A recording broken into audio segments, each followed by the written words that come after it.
आज कोई बेहतरीन यूनिवर्सिटीज की बात करे तो दिमाग में आते हैं ऑक्सफोर्ड, येल और कैम्ब्रिज जैसे नाम। लेकिन एक कमाल की बात बताऊं, करीब 1500 साल पहले कहानी कुछ और ही थी।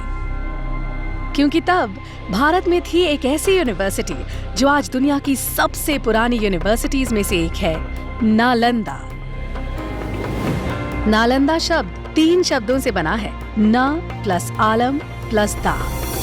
इसका मतलब है एक ऐसा उपहार जिसकी कोई सीमा ना हो। वाकई जैसा नाम वैसा काम।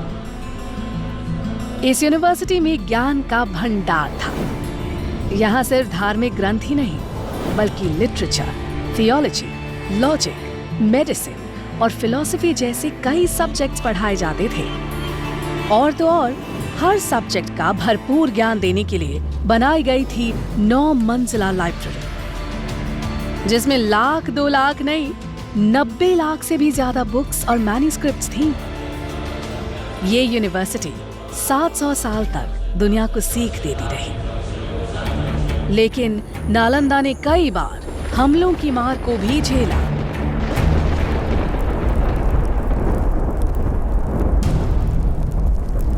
आखिरकार 12वीं शताब्दी में एक हमले में बख्तियार खिलजी ने नालंदा को जला दिया। और माना जाता है कि इसकी लाइब्रेरी 3 महीने तक जलती रही और ज्ञान का वो खजाना जो संभाल कर रखा गया था धुएं में खो गया। उस वक्त जब नालंदा कई बुलंदियों को छू रही थी, वो एक महाविहार यानी विशाल बौद्ध मठ का हिस्सा थी, जिसके खंडहर आज भी 57 एकड़ में फैली इस साइट में नजर आते हैं। कुछ रिकॉर्ड्स के मुताबिक नालंदा दरअसल आम के बगीचे पर बनी थी, जिसे 500 व्यापारियों ने गौतम बुद्ध को तोहफे में दिया। पर आर्कियोलॉजी के हिसाब से नालंदा को 5th सेंचुरी बीसी में गुप्त काल में बनाया गया था।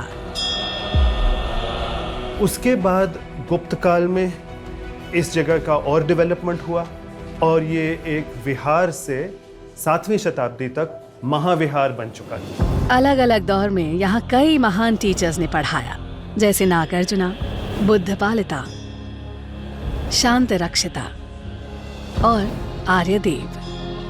और जानते हैं स्टूडेंट्स कौन थे? चाइनीज ट्रैवलर ह्यूंग सांग जैसे कई लोग जो दुनिया भर से यहाँ खींचे चले आते थे। यहाँ पर पूरे विश्व से, चीन से, म्यांमार से, श्रीलंका से अनेक प्रांतों के लोग इस जगह पर शिक्षा ग्रहण करने के लिए आया करते थे इस महाविहार में। लेकिन इस सब के बावजूद नालंदा वक्त की मार को नहीं झेल पाई। इसीलिए डॉक्टर अब्दुल कलाम की पहल से नालंदा ने एक मॉडर्न इंटरनेशनल यूनिवर्सिटी के रूप में फिर से जन्म लिया। नालंदा जैसी यूनिवर्सिटी इस बात का सबूत है कि भारत का ज्ञान सदियों से दुनिया को रोशन कर रहा है। हम उम्मीद करते हैं कि वक्त एक बार फिर करवट लेगा और बेहतरीन एजुकेशन की तलाश करता हर इंसान कहेगा, it happens only in India.